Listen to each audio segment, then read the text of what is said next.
പ്രിയപ്പെട്ടവരെ, നമ്മൾ കഠിനാധ്വാനം ചെയ്ത് ഒരു പുതിയ വീട് വെക്കും. ആ പുതിയ വീട് വെക്കുന്ന സമയത്ത് നമ്മൾ ഇലക്ട്രിക്കൽ വർക്കിൽ ഈ ഒരു കാര്യം ശ്രദ്ധിക്കാതെ പോയി കഴിഞ്ഞാൽ അവിടെ നമുക്ക് ചില നഷ്ടങ്ങൾ സംഭവിക്കാൻ സാധ്യതയേറെയാണ്. പല വീടുകളിലും നല്ല ബ്രാൻഡിന്റെ ബ്രേക്കറുകളായിരിക്കും ഉണ്ടാവുക. പക്ഷെ എങ്കിൽ പോലും അത് പെട്ടെന്ന് കംപ്ലൈന്റ് സംഭവിക്കാൻ ഇടവരുന്നു. അതിന് പ്രധാനപ്പെട്ട ഒരു കാരണം ആ ഡി ബിക്കകത്തേക്ക് പൊടി കടക്കുന്നു എന്നുള്ളത് കൊണ്ടാണ്.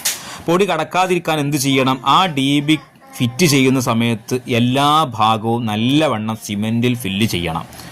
അഡാപ്റ്റർ ഉണ്ടാകുന്നത് വളരെ നല്ലതാണ്. ഇതുപോലെ നമ്മൾ കുഴമ്പ് രൂപത്തിലാക്കിയിട്ട് സിമെന്റ് മണൽ മിക്സ് ചെയ്തുകൊണ്ട് നല്ല സ്ട്രോങ്ങിൽ ഡി ബിയുടെ ബാക്ക് ഭാഗം കംപ്ലീറ്റ് ഫില്ല് ചെയ്യുന്ന രൂപത്തിൽ നമ്മൾ അങ്ങോട്ട് ഒഴിച്ചു കൊടുത്തു കഴിഞ്ഞാൽ, അത് സെറ്റാക്കി കഴിഞ്ഞാൽ പിന്നീട് നമ്മുടെ ഡി ബിക്കകത്തേക്ക് ഒരു തരി പൊടി പോലും കിടക്കില്ല.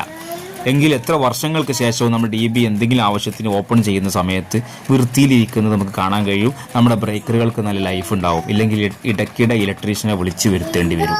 അപ്പോൾ ഈ ഭാഗം പ്രത്യേകം ശ്രദ്ധിക്കണം. ഇതുപോലെ തന്നെയാണ് സ്വിച്ച് ബോർഡ് ഫിറ്റ് ചെയ്യുന്ന സമയത്ത് നമ്മൾ ശ്രദ്ധിക്കേണ്ടത്. മിക്ക ഇലക്ട്രീഷ്യന്മാരും ഇത് ശ്രദ്ധിക്കുന്നവർ തന്നെയാകും. എങ്കിലും ഒരു സാധാരണക്കാരൻ്റെ അറിവ് ഇത് ഉണ്ടായിക്കോട്ടെ എന്ന് കരുതിയിട്ട് പോസ്റ്റ് ചെയ്തതാണ്.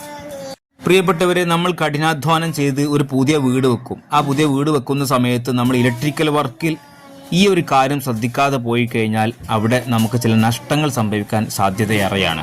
പല വീടുകളിലും നല്ല ബ്രാൻഡിന്റെ ബ്രേക്കറുകളായിരിക്കും ഉണ്ടാവുക. പക്ഷെ എങ്കിൽ പോലും അത് പെട്ടെന്ന് കംപ്ലൈന്റ് സംഭവിക്കാൻ ഇടവരുന്നു. അതിന് പ്രധാനപ്പെട്ട ഒരു കാരണം ആ ഡി ബിക്കകത്തേക്ക് പൊടി കടക്കുന്നു എന്നുള്ളത് കൊണ്ടാണ്.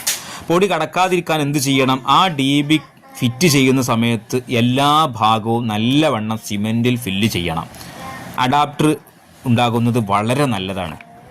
ഇതുപോലെ നമ്മൾ കുഴമ്പ് രൂപത്തിലാക്കിയിട്ട് സിമെന്റ് മണൽ മിക്സ് ചെയ്തുകൊണ്ട് നല്ല സ്ട്രോങ്ങിൽ ഡി ബിയുടെ ബാക്ക് ഭാഗം കംപ്ലീറ്റ് ഫില്ല് ചെയ്യുന്ന രൂപത്തിൽ നമ്മൾ അങ്ങോട്ട് ഒഴിച്ചു കൊടുത്തു കഴിഞ്ഞാൽ, അത് സെറ്റാക്കി കഴിഞ്ഞാൽ പിന്നീട് നമ്മുടെ ഡി ബിക്കകത്തേക്ക് ഒരു തരി പൊടി പോലും കിടക്കില്ല. എങ്കിൽ എത്ര വർഷങ്ങൾക്ക് ശേഷവും നമ്മൾ ഡി ബി എന്തെങ്കിലും ആവശ്യത്തിന് ഓപ്പൺ ചെയ്യുന്ന സമയത്ത് വൃത്തിയിലിരിക്കുന്നത് നമുക്ക് കാണാൻ കഴിയും. നമ്മുടെ ബ്രേക്കറുകൾക്ക് നല്ല ലൈഫ് ഉണ്ടാവും. ഇല്ലെങ്കിൽ ഇടയ്ക്കിടെ ഇലക്ട്രീഷ്യനെ വിളിച്ചു വരുത്തേണ്ടി വരും. അപ്പോൾ ഈ ഭാഗം പ്രത്യേകം ശ്രദ്ധിക്കണം. ഇതുപോലെ തന്നെയാണ് സ്വിച്ച് ബോർഡ് ഫിറ്റ് ചെയ്യുന്ന സമയത്ത് നമ്മൾ ശ്രദ്ധിക്കേണ്ടത്. മിക്ക ഇലക്ട്രീഷ്യന്മാരും ഇത് ശ്രദ്ധിക്കുന്നവർ തന്നെയാകും. എങ്കിലും ഒരു സാധാരണക്കാരൻ്റെ അറിവ് ഇത് ഉണ്ടായിക്കോട്ടെ എന്ന് കരുതിയിട്ട് പോസ്റ്റ് ചെയ്തതാണ്.